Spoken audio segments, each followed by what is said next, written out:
Sizga ham Sparkiz bardiyoldan o'tganda daqqillab o'tyaptimi? Arqa yurish qismini otib o'rayaptimi?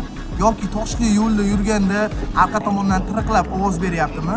Men bu videoda sizga to'liq yechim beraman. Siz videoni ko'rishdan oldin videoga bitta like bosib, bu videoni saqlanishingizga olib turing.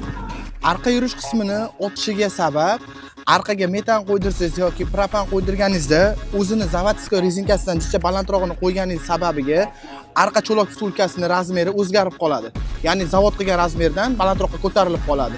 Shuni hisobiga arqasi ortadi. Uni yo'lini to'g'irlash uchun 21 boltini turgan joyida yechib turib, arqasiga bitta odamni o'tirg'izib, yana qaytadan 21 boltini qotirganingizda sizda bo'lib turgan muammo yo'qoladi.